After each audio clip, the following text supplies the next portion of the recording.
भगिनींनो, पत्रकार मित्र, आमचे भाऊ निळे प्रतीक यांनी मोठा माझे सत्कार केला। त्यानंतर ही हा कार्यक्रम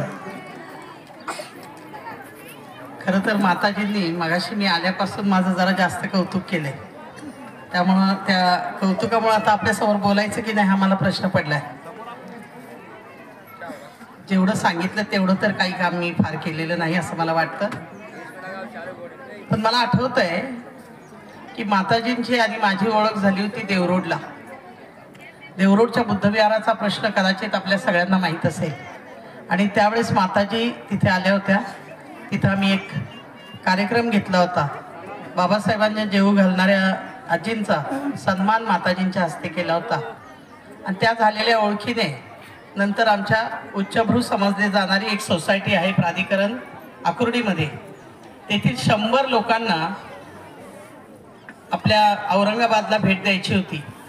त्यांची राहायची सोय कुठे करायची म्हणून मी माताजींना फोन केला आणि सांगितलं की माताजी मी 100 लोकांना घेऊन आपल्याकडे राहायला येते, सोय होईल का?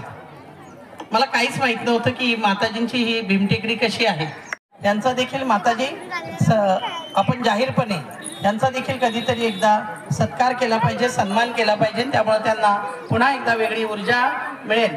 आणि हा जो परिसर आहे हा परिसर हे करत असताना माताजीने सर्वप्रथम संकल्प केला की 114 फूट बाबासाहेबांचा पुतळा इथे उभा करायचा आहे। त्याच्या भूमिपूजनाला मला असं वाटतं मी आले होते। तो पुतळा अद्याप झालेला नाही, परंतु तो होणार आहे हा विश्वास मला वाटतो। परंतु जे अपेक्षित नव्हतं ते अनपेक्षितरित्या आपला बुद्धांची ही 65 फुटी हे जे बुद्धरूप माताजीने उभं केलं ते कोणालाही माहीत नव्हतं। मला असं वाटतं इथल्या उपासकांनाही माहीत नव्हतं। माताजींनी हा संकल्प केला आणि मला असं वाटतं 1 वर्षभरात हे बुद्धरूप आपल्या समोर आणलं आणि त्यानंतर हा जो कायापालट झाला तो आपण सगळे घर खरेदी जागा खरेदी केल्यानंतर ते जे पडीक घर आहे त्याचं बांधकाम केलं। जसं ते मागचं घर होतं त्याच पद्धतीने पुढचं घर, आजही तुम्ही कधी आलात तर तुम्हाला ते घर पाहायला मिळेल, तो बंगला पाहायला मिळेल। आणि तिथं बाबासाहेब 1947 नंतर 1956 पर्यंत जवळजवळ 52 ते 54 वेळा ते तिथं आले। आपल्या घटनेचं जो लिखाण झालं त्या काळात काही वेळा ते तिथं आले। त्यामुळे त्यांचे जे केअरटेकर होते, त्यांना ते जेवू घालणाऱ्या आजी होत्या, त्यांचं जे कुटुंब त्या बाबासाहेबांची काळजी घ्यायची, त्यांच्याकडून मिळालेल्या माहितीनुसार बाबासाहेबांनी तिथं काही घटनेचा मसुदा किंवा घटनेची काही कलमं तिथं लिहिली आणि त्यामुळे मी त्याला आपल्या सगळ्यांच्या संमतीने मी त्याला संविधान भूमी असं म्हणते आणि ती संविधान भूमी व्हावी, राष्ट्रीय स्मारक व्हावं म्हणून मला ही जी लहानपणापासून आजीकडून वडिलांकडून माझ्या घरातून जी माहिती मिळाली होती त्या माहितीचा उपयोग मी माझे आता जसं एरेकर साहेबांनी त्या क्षेत्रात असल्यामुळे रस्ता केल्याचा उल्लेख केला, त्याचप्रमाणे मी जेव्हा वकील झाले 88 साली मी वकिलीची परीक्षा पास केली आणि 89 साली मी वडगावला वकिली सुरू केली। त्यावेळी मी त्या जमिनीचा शोध घ्यायला सुरुवात केली।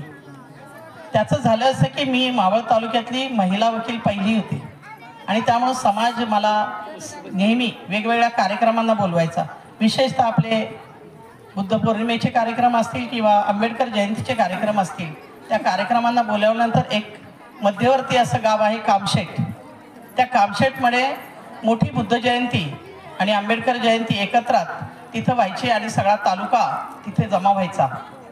तिथे मला असं वाटलं की हा विषय आपण सगळ्यांसमोर मांडावा आणि त्यावेळेस मी हा विषय मांडला की 1956 साली बाबासाहेबांनी दीक्षा घेतली आणि आपल्या सगळ्यांना धम्माची दीक्षा दिली आणि त्याच्यानंतर त्यांच्या पुतण्यानी म्हणजे मुकुंदराव आंबेडकरांनी तिथं 12 मे 1957ला त्या जागी बंगल्याच्या समोर धम्मदीक्षा दिली। त्यामुळे मी म्हटलं की आपल्या ह्या मावळ तालुक्याची पुणे जिल्ह्याचीही धम्मभूमी आहे, दीक्षाभूमी आहे, तर त्याचा विकास केला पाहिजे। बाबासाहेबांची जागा आहे, ती बाबासाहेबांची जागा आपण मिळवली पाहिजे आणि म्हणून मी त्यावेळेस प्रयत्न सुरू केला। मी 91 साली पहिल्यांदा एक सार्वजनिक इलेक्शन लढवली आणि त्यानंतर 97 साली मी नगराध्यक्ष झाले। परंतु मी 88 पासून जमिनीचा शोध घेते होते, नक्की घर कुठे आहे ते घर मला सापडत नव्हतं। जे केअरटेकर होते ते काही माहिती देत नव्हते, त्यांच्याकडे सगळे कागद होते, त्यांना माहीत होतं, पण ते वयस्कर गृहस्थ होते, त्यांच्या मनात काय होतं माहीत नाही, पण ते कोणालाच माहिती द्यायचे नाही. मग त्या 85 वर्षाच्या माणसाशी मी दोस्ती केली, त्यांच्याशी मैत्री केली आणि मग त्यांच्याशी सारखं बोलून बोलून बोलून त्यावेळेस मला 2000 साल उजाडलं, जेव्हा घटनेला आपल्या 50 वर्ष झाली, 50 वर्ष पूर्ण झाली होती. तर त्यावेळेस मी त्या बाबांना म्हटलं की मला सगळं तालुक्यामध्ये पुढे जिल्ह्यामध्ये वेडी म्हणतात की असं काही कुठं बाबांची जागा नव्हती, बाबासाहेब आलेले नव्हते, बाबासाहेबांचं घर नव्हतं, तर ते कागदोपत्री काहीतरी मला बघितलं पाहिजे. कारण त्या कामशेटच्या सभेत जे जाणकार सगळे होते त्यांनी सांगितलं असं कधीच बाबासाहेब आले नव्हते, अशी कधीच त्यांची जागा नव्हती. आणि मला ते फार इन्सल्टिंग वाटलं आणि मग मी ते जागेचा कागदोपत्री शोध घ्यायला सुरुवात केल्यावर मला 2000 साली ते जे होते दत्तोबा लिंबाजी गायकवाड, त्यांनी आम्ही मुख्यमंत्र्याला एक निवेदन द्यायचं, मी म्हटलं काहीतरी पुरावा पाहिजे. त्यावेळेस त्यांनी एक झेरॉक्स काढताना मी त्याचा नंबर बघितला, तोपर्यंत बाबांनी त्या मला नंबर दिला नाही, निवेदन देतानाही दिला नाही. पण तो झेरॉक्स काढताना मी त्यावेळेस त्यांनी मला 3 तास उभं केलं होतं आणि त्यानंतर तो नंबर मिळाला. मग मी ते शोधलं आणि मग तिथून पाठपुरावा सुरू झाला आणि आपल्या सगळ्यांच्या शुभेच्छाने आणि सगळ्या भीम अनुयायांच्या सहकार्याने मार्गदर्शनाने 2012 साली तो बंगला मिळवण्यात मी यशस्वी झाले. त्यासाठी 2004 साली मी विश्वरत्न डॉक्टर बाबासाहेब आंबेडकर स्मारक समितीची स्थापना केली होती. माझे जे सहकारी होते, मला असं वाटतं जेव्हा पहिली बैठक झाली 250 लोक होते, दुसऱ्या बैठकीला 15 लोक होते आणि तिसऱ्या बैठकीला आम्ही 5 लोक होतो. संस्था स्थापन करायला 7 लोकांची कमीत कमी आवश्यकता होती. 2 लोक कुठून तरी पकडून आणली, ती आजपर्यंत मला माहीत नाहीत. पण नंतर मात्र आत्ता माझ्या समितीचा परिवार मोठा झाला आहे.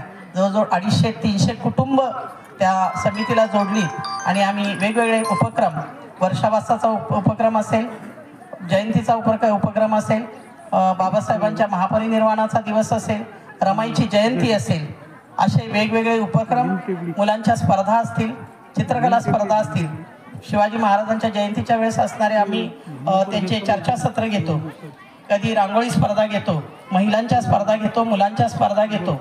आणि आता धम्म आपल्या दारी असं प्रत्येकाच्या घरी जाऊन धम्म सांगायला सुरुवात केली.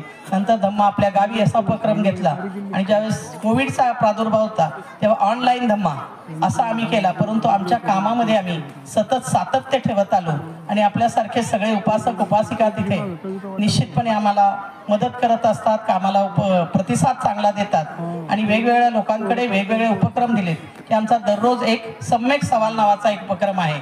गेले 7 वर्ष तो आम्ही चालवतो आणि त्यात आपण जर धम्मग्रंथ आपलं जर वाचत नसेल, भगवान बुद्ध आणि धम्म हे बाबासाहेबांनी लिहिलेले जे पुस्तक आपण अनुवादित आहे मराठीतलं ते आपण वाचतो. काही लोक वाचतच नाही, मग काय करायचं? मग आम्ही स्पर्धा घेतली आणि तो सम्यक समाल सुरू केला. या वर्षीचा आमचा विनय पिटकावर आम्ही ह्या वर्षी सगळे सवाल विचारतो आणि खरंच लोक त्यामुळं त्या दृष्टीने वाचन करायला लागले. धम्माचा प्रचार आणि प्रसार कसा करायचा त्यासाठी वेगवेगळे मार्ग आम्ही शोधले आणि अशा प्रकारे बाबासाहेबांचा बंगला मला वाटतं 2012 साली हा आरक्षित करण्यात, तो मिळवण्यात आणि नगरपालिकेच्या ताब्यात देण्यात आपल्या सगळ्यांच्या सहकार्याने यशस्वी झाले. आता बंगला तर ताब्यात घेतला, पण पुढं करायचं काय? सगळ्यांचं म्हणणं असं होतं की इथं काही चालेल, परंतु बाबासाहेबांचे जे स्वप्न होतं की इथं विद्यापीठ झालं पाहिजे. म्हणून मी आधी तिथं मुलांच्या स्पर्धा परीक्षांना जी मुलं बसायची, ज्यांना घरात अभ्यास करायला जागा नाही, त्या मुलांना तिथं बसायला परवानगी दिली. आणि मला सांगायला आनंद वाटतो की आता 27 विद्यार्थी गव्हर्नमेंटच्या वेगवेगळ्या भागात त्यातून अभ्यास करून सिलेक्ट झाले. 27 या वर्षापर्यंतचे जे आहे 27 आणि आत्ता जवळजवळ 100 मुलं तिथं अभ्यास करतात. म्हणजे 24 तास तो बंगला उघडा असतो आणि 24 तास तिथं अभ्यासाचं व्रत मुलांनी घेतलेलं जे सतत चालू असतं. आणि मला असा खात्री वाटते की एखादा तरी IPS आणि IAS ऑफिसर त्या बंगल्यात अभ्यास केलेला निश्चितपणे आपल्या देशाला मिळू शकेल. आता हा जो आहे हा कार्यक्रम करत असताना ती जागा फार अपुरी वाटते, कारण ती फक्त 7 गुंठे. माताजींकडे खूप सारी जागा आहे, पण तिथं फक्त ती 7च गुंठे जागा आहे आणि त्या 7 गुंठे जागेत करायचं काय? म्हणून मग आम्ही शेजारची जी जागा आहे, जी बाबासाहेबांनीच खरेदी केलेली जागा आहे, ती शेजारची 30 गुंठे जागा आम्ही खरेदी करायचं ठेवलं. खरं तर आधी आरक्षित करून मागत होतो, परंतु शासनाकडून कुठलाही प्रतिसाद मिळाला नाही. मग मगाशी आपल्या पालकमंत्र्यांनी सांगितलं की पावती पूक घेऊन जाण्यापेक्षा माझ्याकडे कोणीतरी मागायला आलं पाहिजे. तर ह्या उद्देशानं मी म्हटलं की आपले एवढे उपासक उपासिका आहे की ज्या बाबासाहेबांमुळे आपण ह्या स्टेजला आलोय की आपण दररोज, आता पूर्वी आपल्याला घालायला कपडे सुद्धा नव्हती किंवा आपल्याला अन्न देखील नव्हतं, परंतु आता जर आमच्या सगळ्या महिला भगिनी बघितल्या तर प्रत्येकीकडे मला वाटतं पांढऱ्या साड्याच 10-15 असतील, इतर साड्या वेगळ्याच असतील. आणि म्हणून आता आपण जे आहे ते बाबासाहेबांच्यामुळे आहे. तर मी सगळ्या महिलांना एकदा आवाहन केलं आमच्याकडच्या की 1 वर्ष एक साडी घेऊ नका. आपण कमीत कमी 5,000ची साडी जयंतीच्या वेळेस 2 घेतो, एक पांढरी आणि एक रंगीत, दिवाळीलाही घेतो. तर दिवाळीची साडी घेऊ नका, जयंतीची घ्या. आणि तेवढं जर 1,000 रुपयाची असेल, 2,000ची असेल तर तेवढं दान ते आपल्याला जागा खरेदी करण्यासाठी जा. मी लोकांकडे जाते आणि दान यासाठी मागते की त्या जागेला 9 कोटी रुपये लागणार आहेत. आणि आपल्याला आपली रमाई किती कोटींची आई होती? 9 कोटींची. म्हणजे प्रत्येकाने 1 रुपया जर दिला तरी आपले 9 कोटी उभे राहतील. तर 9 कोटींपर्यंत पोचणं मला शक्य नाही. म्हणून आपण जास्तीत जास्त, मला असं वाटतं की 1,000 लोकांनी प्रत्येकी जर 50,000ची सोय केली, आपण करू शकत नसाल, आपले शेजारी कोणीतरी असतील. मागाशी आमच्या एरेकर साहेबांचे मेहुणे म्हटले की आमच्या भाऊजींशी बोलून बघा, आमच्या बहिणीशी बोलून बघा. तर असं एक माणूस जरी जोडले गेलं, आणि प्रत्येकाने एका माणसाला स्वतः करू शकत नाही, पण ज्यांच्याकडं दानत आहे, पैसा आहे किंवा ते दान देऊ शकतात, त्यांची तशी कुवत बाबासाहेबांच्या शिक्षणामुळे झाली, तर त्यांनी जर दिले तर निश्चितपणे तिथं जे आहे ते फार मोठं भव्य दिव्य बाबासाहेबांचं स्मारक तिथं उभं राहू शकेल.